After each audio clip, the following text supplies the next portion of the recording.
Quand mon propre fils a-t-il commencé à me considérer comme une servante et non comme sa mère?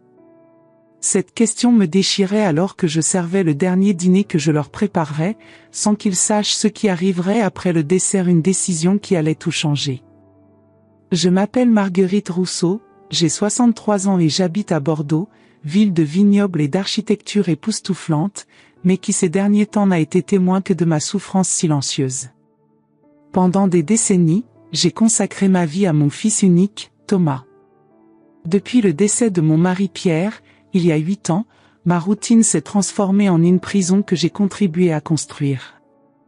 Ce matin d'automne, je me suis réveillée avec des douleurs articulaires qui m'accompagnaient depuis des semaines. Le médecin avait diagnostiqué une polyarthrite rhumatoïde, une pathologie qui, selon lui, serait aggravée par un effort physique excessif. Madame Rousseau, il faut vous reposer davantage et éviter les lourdes tâches ménagères, m'a-t-il prévenu lors de mon dernier rendez-vous, mais comment expliquer cela à mon propre fils? Le ciel nuageux de Bordeaux semblait refléter mon humeur de ce matin-là. Alors que je préparais le petit déjeuner pour Thomas et sa femme Claire, j'ai entendu le bruit familier de pas descendant les escaliers. C'est à ce moment-là que tout a changé. « Maman, tu as oublié de repasser ma chemise bleue pour le rendez-vous d'aujourd'hui », se plaignit Thomas, sans même me dire bonjour. Et le café est encore faible. Claire était assise à table sans lever les yeux de son téléphone portable. « Marguerite, pourrais-tu préparer d'autres toasts? Ils sont très brûlés. » J'ai pris une profonde inspiration, ressentant un pincement au poignet alors que je cherchais plus de pain. « Thomas, désolé pour la chemise. J'ai passé une nuit difficile avec la douleur et... » Encore cette histoire? L'interrompit Thomas en roulant des yeux vers Claire, qui poussa un soupir d'impatience. « Maman, tu dois arrêter ça. Ces douleurs apparaissent chaque fois qu'il y a du travail à faire. Papa ne s'est jamais plaint comme ça. » Ces mots étaient comme un coup de couteau. 25 années consacrées à élever ce garçon, des nuits blanches quand il était malade, à économiser chaque centime pour son éducation, et maintenant il insinuait que je faisais semblant d'être malade. « Nous avons besoin que tu prennes soin de la maison pendant que nous travaillons, maman.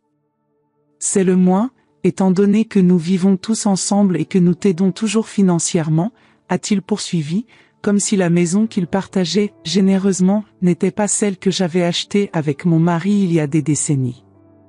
Comme si l'aide financière ne consistait pas à payer toutes les factures de ma retraite pendant qu'ils économisaient pour leurs vacances annuelles. C'est à ce moment-là, avec mes mains tremblantes tenant la poêle à frire, que j'ai réalisé, ce serait la goutte d'eau qui faisait déborder le vase.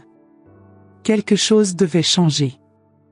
Ce qui s'est passé cette nuit-là allait changer à jamais l'histoire de ma famille. À 63 ans, les mains tremblantes et le cœur battant, j'étais sur le point de faire quelque chose que je n'aurais jamais imaginé avoir le courage de faire. Quelque chose que mon fils n'attendrait jamais de moi. Vous voulez savoir ce qui s'est passé lorsque j'ai finalement dit « ça suffit » ? Continuez à regarder jusqu'à la fin pour découvrir comment une seule décision a transformé ma vie et celle de mon fils. Si vous connaissez quelqu'un qui a besoin d'entendre ce message, n'oubliez pas de vous abonner à la chaîne et de partager cette vidéo. L'histoire ne fait que commencer. Après le petit déjeuner, Thomas et Claire sont partis en claquant la porte sans se dire au revoir. Je suis restée seule dans la cuisine, les paroles de mon fils résonnant dans mon esprit. Je m'assis lentement à la table, permettant au souvenir de m'envahir. Lorsque Pierre décède d'une crise cardiaque à 65 ans, Thomas a 32 ans et vient d'épouser Claire.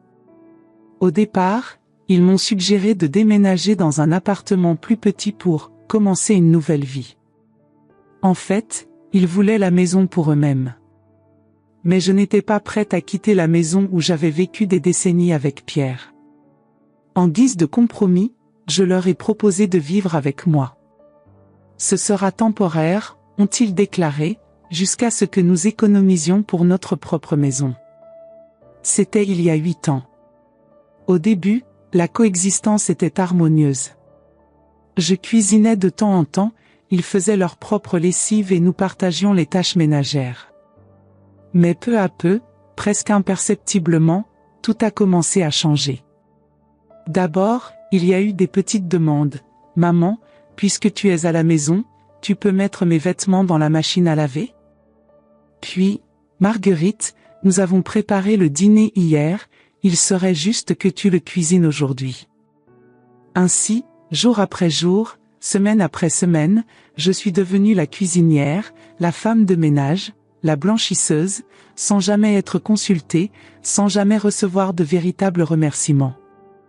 Pendant ce temps, mes économies ont diminué. Thomas oubliait souvent son portefeuille lorsque nous allions au supermarché. Claire avait besoin d'un petit prêt pour acheter des vêtements pour ses entretiens d'embauche. Ma retraite, censée garantir mon confort dans la vieillesse, faisait vivre une famille de 3 personnes, dont 2 étaient parfaitement capables de travailler et de cotiser. Je me souviens de la conversation avec mon amie Simone il y a quelques semaines, au café Le Petit Paris au centre de Bordeaux. « Marguerite, tu es exploitée », dit-elle en posant fermement la tasse sur la table. « Ce n'est pas normal que votre fils et votre belle-fille, qui ont tous 2 un travail, vous confient toutes les tâches ménagères.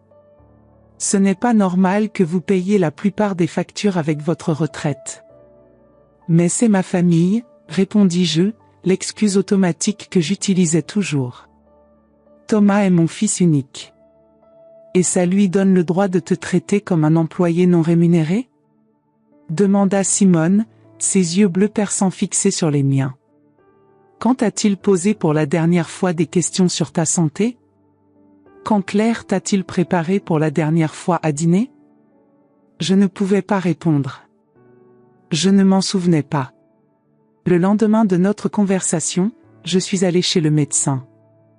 Les douleurs articulaires, que j'ignorais depuis des mois, ont été diagnostiquées comme une polyarthrite rhumatoïde. Il faut se reposer et éviter les efforts physiques excessifs, explique le docteur Laurent en rédigeant une ordonnance. Sinon, votre état ne fera qu'empirer.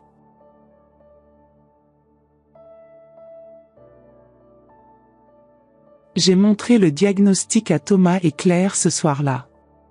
Thomas regarda à peine le journal avant de le rendre. « Nous tombons tous malades parfois, maman. La vie continue. » Au cours des semaines suivantes, la douleur s'est aggravée.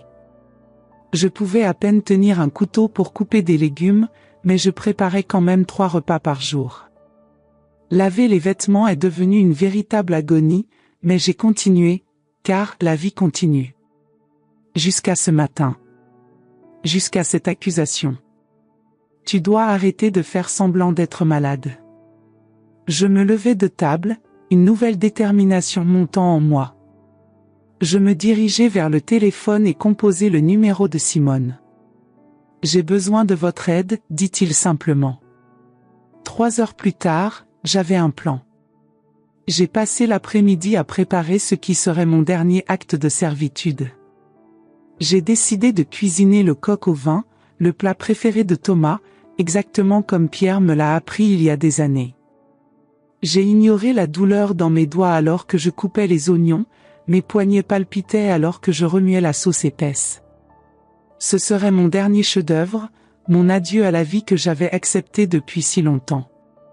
Alors que l'arôme du poulet cuit lentement dans le vin rouge de Bordeaux remplissait la maison, j'ai mis la table avec notre meilleure vaisselle, la porcelaine blanche et bleue que nous avons reçue en cadeau de mariage. J'ai allumé des bougies, ouvert une bouteille de Château Margaux que Pierre avait réservée pour une occasion spéciale, et quelle occasion pourrait être plus spéciale que celle-ci, le jour où je serais enfin libre ? Finalement, j'ai écrit 2 lettres. Dans la première, j'expliquais à Thomas qu'à partir du mois prochain, je ne pourrais plus contribuer financièrement aux dépenses du ménage au-delà de la juste valeur de mon logement et de mes repas. Lundi, j'ai annoncé que j'avais loué un petit appartement près de la place Saint-Michel et que j'emménagerais dans 2 semaines. J'ai mis les lettres dans des enveloppes et je les ai cachées sous la serviette de Thomas. Quand j'ai entendu la porte d'entrée s'ouvrir à 19 h, mon cœur s'est serré. J'ai pris une profonde inspiration, j'ai ajusté ma robe bleu marine, la même que celle que je portais lors de l'anniversaire de mariage de Thomas, et j'ai souri. Quelque chose sent bon, commenta Claire, étonnamment, en entrant dans la cuisine.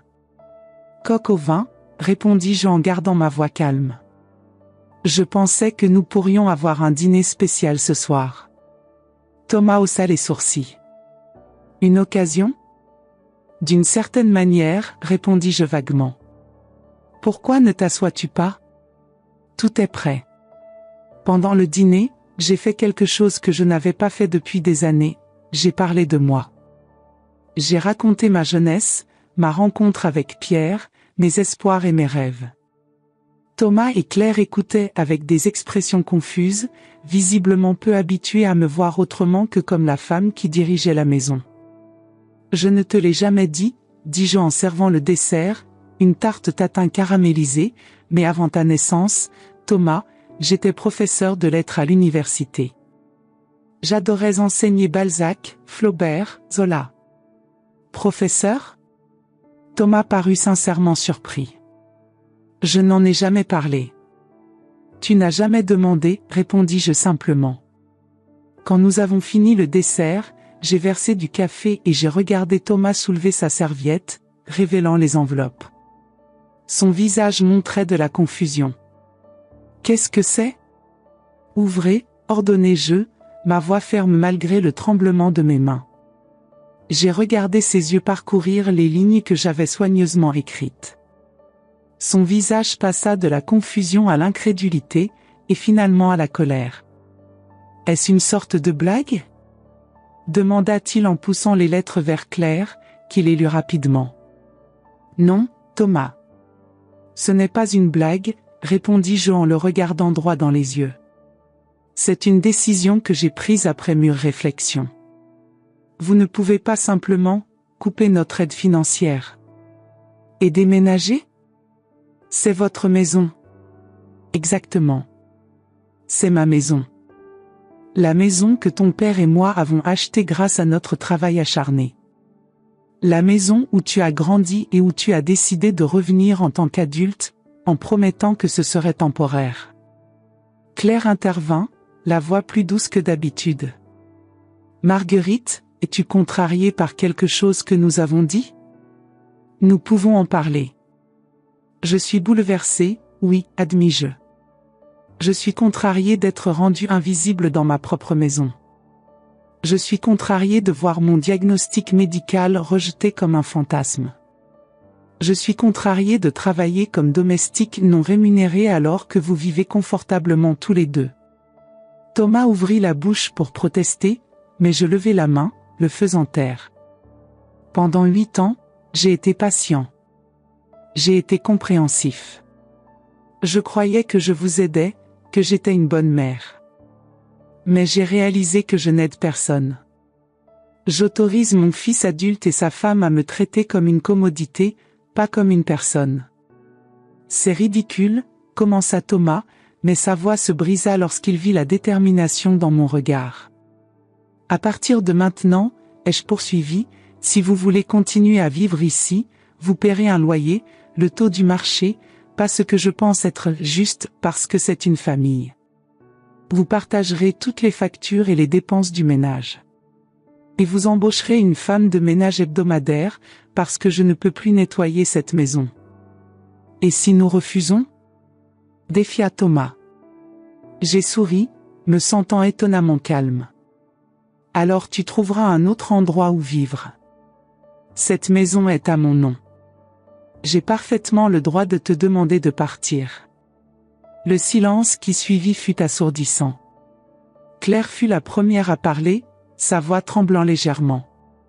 Thomas, peut-être devrions-nous écouter ta mère. Elle a raison sur beaucoup de choses.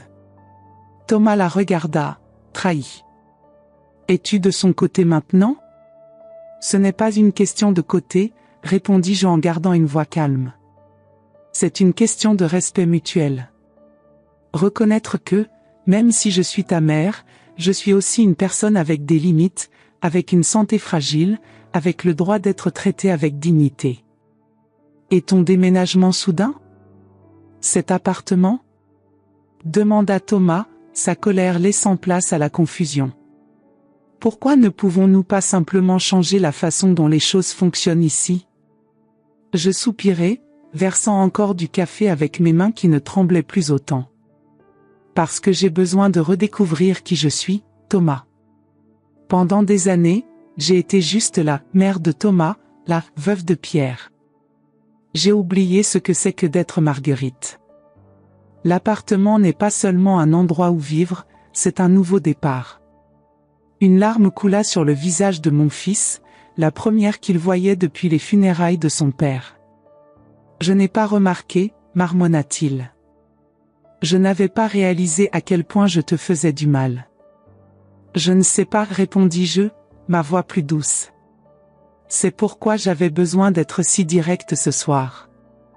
J'ai tendu la main et touché son bras, apercevant le garçon qu'il était autrefois, le fils que j'aimais inconditionnellement avant que l'âge adulte, le mariage et les responsabilités ne fassent de lui l'homme assis en face de moi. Je ne t'abandonne pas, Thomas.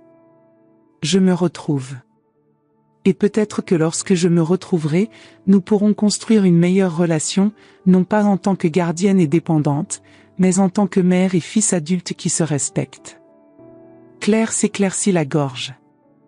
Que pouvons-nous faire maintenant ? Pour arranger les choses ?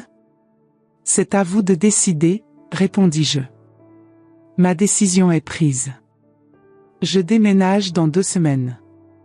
Pour le reste, si vous resterez dans cette maison, si vous paierez le loyer, comment nous partagerons les responsabilités pendant que je suis encore là? Nous pouvons négocier cela. Mais pas aux anciennes conditions. Thomas hocha lentement la tête, les mots s'imprégnant enfin. J'aurai besoin de temps pour traiter tout ça, dit-il finalement.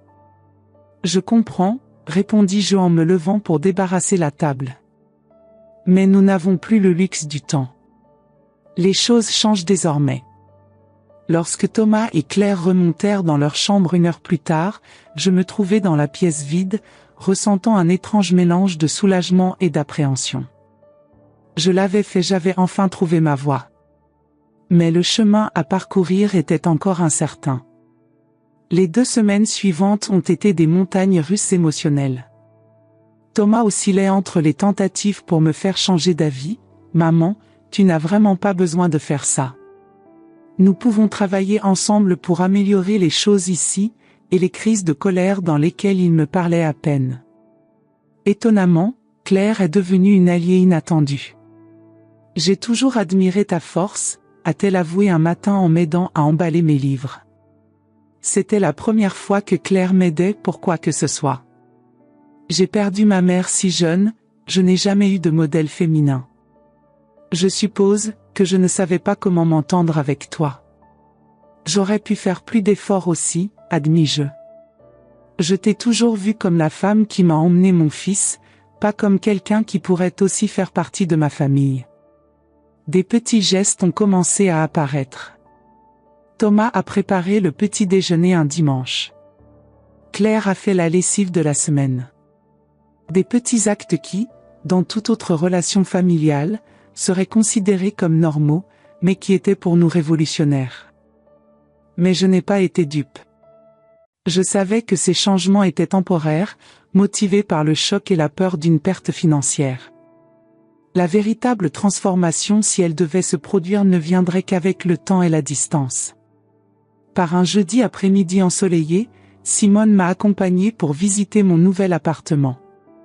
C'était petit, un salon, une chambre, une petite cuisine, mais la lumière qui passait par les fenêtres donnait vie à l'espace. Du balcon, je voyais la place Saint-Michel et sa majestueuse fontaine. « C'est parfait », ai-je déclaré en signant le bail d'une main ferme. La veille de mon emménagement, Thomas a frappé à la porte de ma chambre. « Puis-je entrer ?» demanda-t-il, sa voix rappelant celle du garçon qui demandait à coucher avec ses parents pendant les tempêtes. J'ai hoché la tête, indiquant le bord du lit. Il s'assit et regarda ses mains. « J'ai beaucoup réfléchi à tout ce que tu as dit », commença-t-il. « De la façon dont nous t'avons traité. De la façon dont nous t'avons rendu invisible. » Thomas.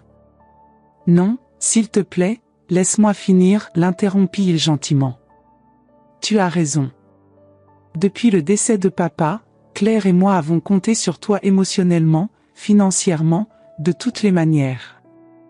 Nous n'avons jamais pensé à combien cela te coûtait. Il fit une pause, déglutissant avec difficulté. Je veux que vous sachiez que nous honorerons votre demande.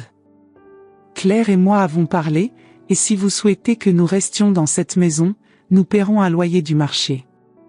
Nous partagerons toutes les factures. Et surtout, nous ne dépendrons plus de vous pour les tâches qui relèvent de notre responsabilité. Merci, Thomas, répondis-je, touché par la sincérité de sa voix. Cela signifie beaucoup pour moi.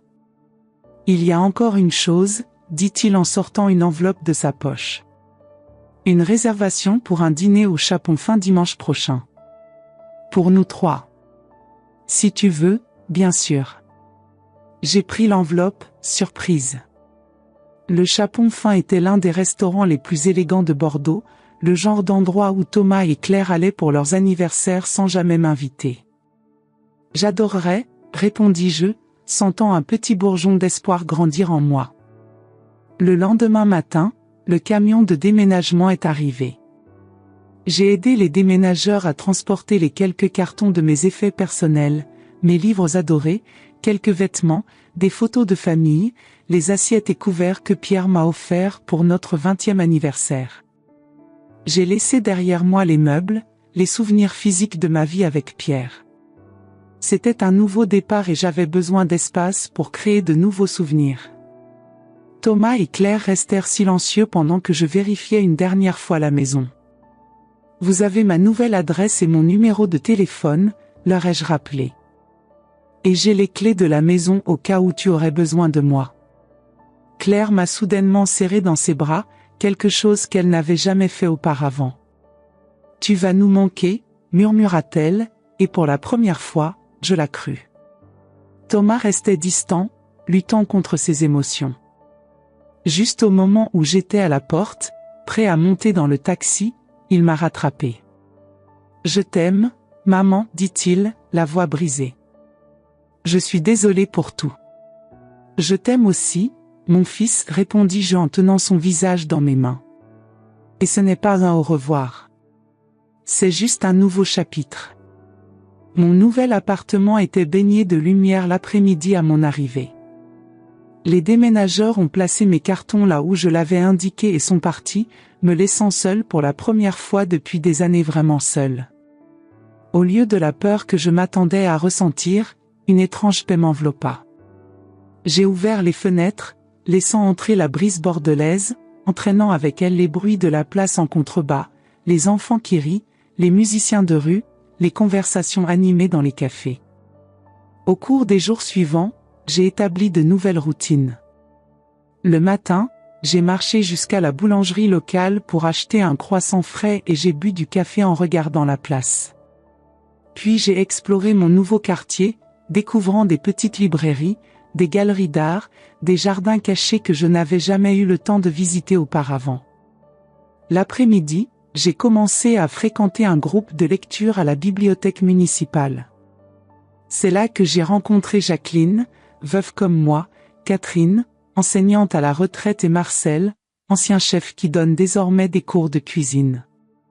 Des gens qui me considéraient comme Marguerite, ni comme une mère, ni comme une grand-mère potentielle, ni comme une gardienne tout comme moi-même. Une semaine après mon emménagement, j'ai reçu un appel téléphonique inattendu. Madame Rousseau ? Ici Hélène de l'Université de Bordeaux-Montaigne. Nous avons reçu votre candidature pour le programme des étudiants seniors en littérature française. Mon cœur s'est accéléré.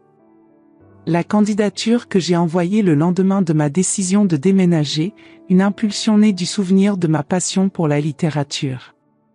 Nous souhaitons vous informer que votre candidature a été acceptée. Les cours commencent le mois prochain. Quand j'ai raccroché, j'ai réalisé que je pleurais pas des larmes de tristesse, mais de joie pure et inattendue. À 63 ans, J'étais sur le point de retourner à l'université, de retrouver la jeune enseignante que j'avais abandonnée lorsque la maternité puis le mariage sont devenus mon identité principale. Le dîner du dimanche au chapon fin était initialement inconfortable. Thomas et Claire semblaient nerveux, je me sentais étrangement formelle avec mon propre fils. Mais au fur et à mesure que la nuit avançait et que l'excellent vin de Bordeaux coulait à flot, nous avons trouvé un nouveau rythme. Pour la première fois depuis des années, Thomas m'a interrogé sur ma vie, non pas sur ce que je pouvais faire pour lui, mais sur moi-même. Je lui ai parlé de mon retour à l'université, de mes nouveaux amis, des petits plaisirs de vivre seul. Je ne t'ai jamais vu aussi, vivant, observa-t-il, un mélange d'admiration et de remords dans la voix. Je ne me suis jamais senti aussi vivant depuis des années, avouai-je. Claire a partagé qu'ils avaient embauché une femme de ménage pour venir 2 fois par semaine et qu'ils apprenaient à cuisiner ensemble. J'aurais dû le faire plus tôt, a admis Thomas. J'ai réalisé que je n'avais jamais vraiment appris à prendre soin de moi. J'ai toujours eu toi, puis Claire, mais je n'ai jamais pris mes responsabilités. Il n'est jamais trop tard pour apprendre, répondis-je en souriant. Le mois suivant, j'ai vécu mon premier cours universitaire. Assis parmi des étudiants de plusieurs décennies plus jeunes, je ne me suis d'abord senti pas à ma place. Mais lorsque le professeur a commencé à parler de Madame Bovary et que je me suis retrouvée à lever la main pour partager une interprétation, le sentiment familier d'excitation intellectuelle est revenu. Excellente observation, Madame Rousseau, a commenté le professeur, et j'ai senti une chaleur se répandre en moi, la chaleur de la reconnaissance, non pas comme une extension de quelqu'un d'autre, mais comme un penseur à part entière. Thomas et Claire ont commencé à me rendre visite régulièrement. Non plus pour demander des faveurs ou une aide financière, mais pour partager des repas, discuter, construire petit à petit une nouvelle forme de relation familiale. Une fois, Thomas a apporté un album de vieilles photos et nous avons passé l'après-midi à nous remémorer des histoires que nous n'avions pas racontées depuis longtemps. Tu te souviens quand tu t'es cassé le bras en essayant d'imiter cet acrobate de cirque? Ai-je demandé en riant de la photo de Thomas à 7 ans, le bras plâtré et le sourire édenté. Et tu me lis tous les soirs parce que je ne pouvais pas tourner les pages de mes livres, se souvient-il, les yeux adoucis. Lors d'une autre visite, Claire est arrivée excitée. J'ai trouvé un nouvel emploi, annonça-t-il. Chef de projet dans une entreprise de design. Meilleur salaire, plus de responsabilités. Je l'ai serré dans mes bras, vraiment heureuse de son succès. Je suis fière de toi, dis-je, des mots que je n'aurais jamais imaginé prononcer à ma belle-fille. 6 mois après mon emménagement, j'ai reçu une lettre officielle. Il provenait de la banque, confirmant le transfert d'un montant important sur mon compte. Qu'est-ce que c'est? J'ai demandé à Thomas quand il m'avait rendu visite cet après-midi-là. Le remboursement, a-t-il expliqué. Pendant toutes les années où vous avez payé nos factures, vous nous avez prêté de l'argent que nous n'avons jamais remboursé. Claire et moi avons calculé du mieux que nous pouvions, avec les intérêts. J'étais sans voix. Ce n'est pas seulement une question d'argent, maman, a-t-il poursuivi. C'est une reconnaissance. De tout ce que nous avons fait de mal. De tout ce que vous avez mérité et que vous n'avez pas reçu. Ce soir-là, assis sur mon petit balcon, regardant les lumières de Bordeaux commencer à briller au crépuscule, j'ai réfléchi au voyage de ces derniers mois. 1 an s'est écoulé depuis cette nuit fatidique où j'ai changé le cours de nos vies. Aujourd'hui, à 64 ans, je suis une étudiante aux notes exemplaires, membre actif d'un groupe de lecture, bénévole dans un centre communautaire où j'aide les immigrants âgés à apprendre le français, et surtout, je suis une femme qui connaît enfin sa propre valeur. Thomas et Claire restent dans mon ancienne maison et paient leur loyer à temps. Notre relation, bien que toujours en reconstruction, est désormais basée sur le respect mutuel. Thomas a appris à cuisiner non seulement par nécessité, mais aussi comme passe-temps. Claire a de nouveau été promue et gagne désormais plus que mon fils, une dynamique qui aurait été impensable dans le couple que j'ai rencontré il y a 1 an. La semaine dernière, j'ai reçu un appel de Thomas. « Maman, nous avons des nouvelles », dit-il d'une voix pleine d'enthousiasme. « Claire est enceinte. Nous allons avoir un bébé. » Mon cœur était rempli de joie. Un petit-fils ou une petite-fille, une nouvelle vie, un nouveau départ. Nous rénovons la chambre d'amis pour en faire la chambre du bébé, a-t-il poursuivi. Et, eh bien, nous voulions vous demander si vous voudriez nous aider à le décorer. Vous avez toujours eu bon goût dans ce genre de choses. J'ai souri, reconnaissant la demande pour ce qu'elle était, non pas une tentative de m'utiliser, mais une véritable invitation à participer à leur vie d'une nouvelle manière. J'adorerais, répondis-je. Le lendemain, lorsque nous nous sommes retrouvés pour le déjeuner, Thomas semblait nerveux. « Il y a autre chose que je veux te demander », dit-il en jouant avec sa serviette. Claire et moi avons beaucoup parlé de ça, de la façon dont nous voulons élever notre fils différemment de la façon dont, eh bien, de la façon dont je me suis comporté avec toi. Il fit une pause, prenant une profonde inspiration. Nous aimerions que vous fassiez partie de la vie du bébé. Non pas comme une nounou ou une bonne, nous ne demanderions plus jamais cela, mais comme une grand-mère. La grand-mère qui lit des histoires, qui enseigne la littérature et l'art, qui partage sa sagesse. Les larmes ont rempli mes yeux. Ce serait un honneur, répondis-je. En rentrant à mon appartement cet après-midi-là, j'ai réfléchi aux leçons que j'avais apprises au cours de ce voyage, des leçons que j'espérais partager un jour avec mon petit-fils ou ma petite-fille. En arrivant à ma porte, j'ai vu un petit colis qui attendait.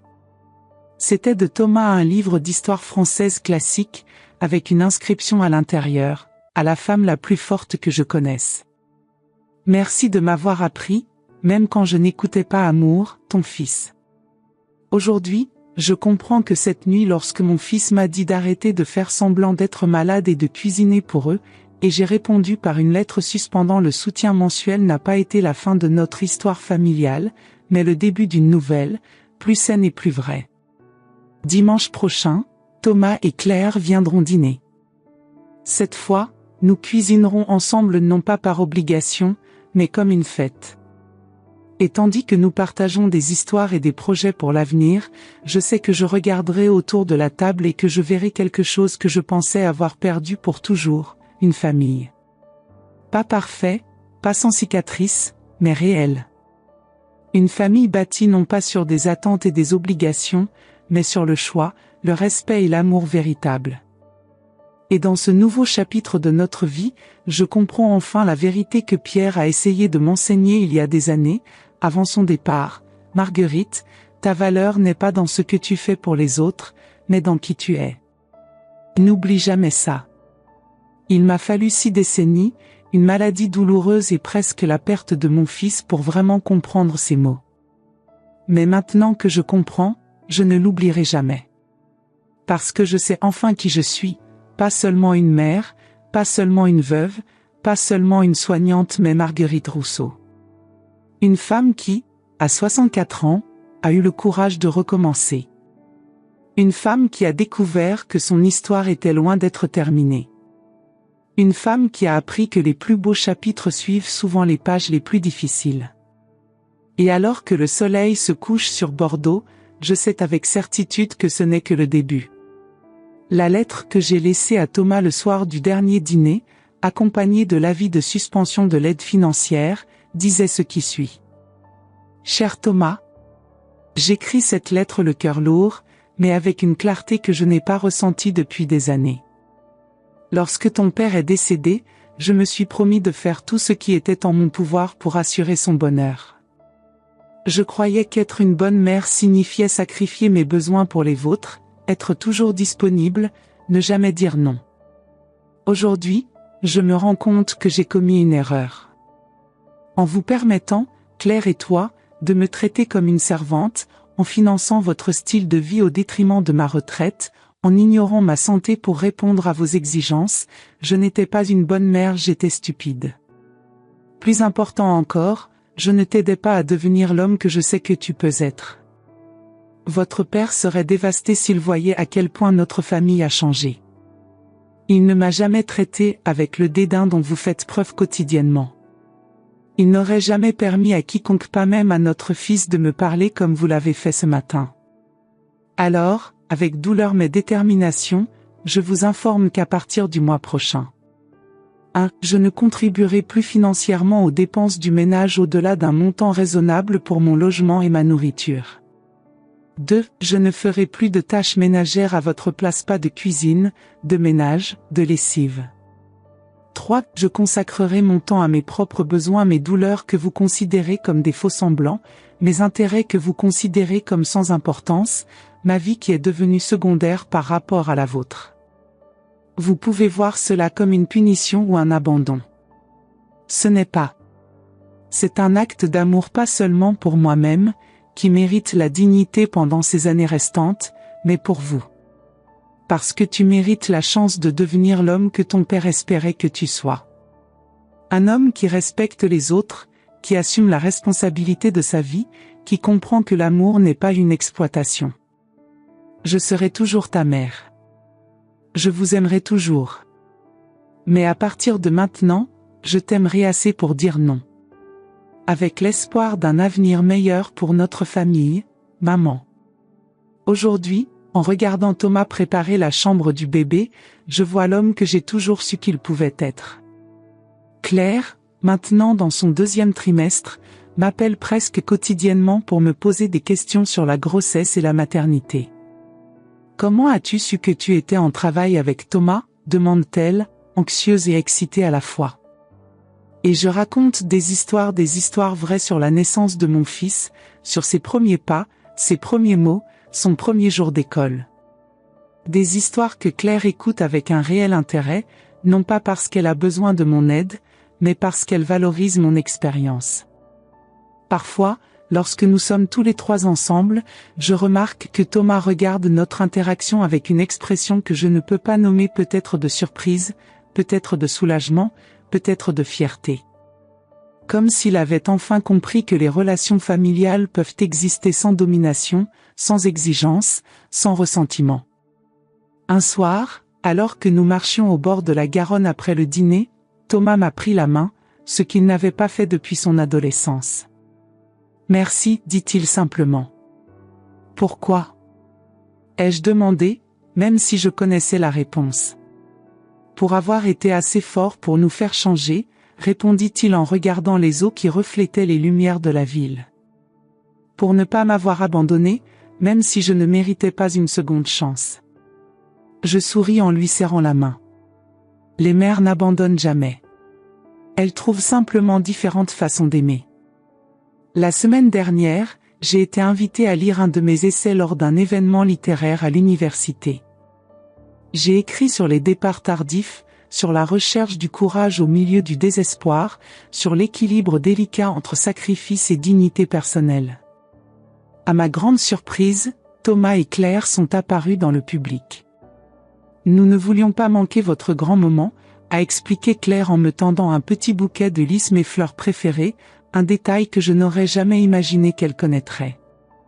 Après la lecture, un éditeur d'une petite maison d'édition locale m'a approché. Votre histoire est puissante, Madame Rousseau. Avez-vous pensé à en faire un livre ? Il y a beaucoup de femmes de votre génération qui ont besoin d'entendre ce message. Je restais momentanément sans voix. Moi, Marguerite Rousseau, écrivain publié ? C'était un rêve que je ne savais même pas que j'avais. Je vais y réfléchir, répondis-je, sentant une nouvelle sorte d'excitation monter en moi. Ce matin, assis à mon petit comptoir avec une tasse de café, j'ai reçu un texto de Thomas, une image échographique.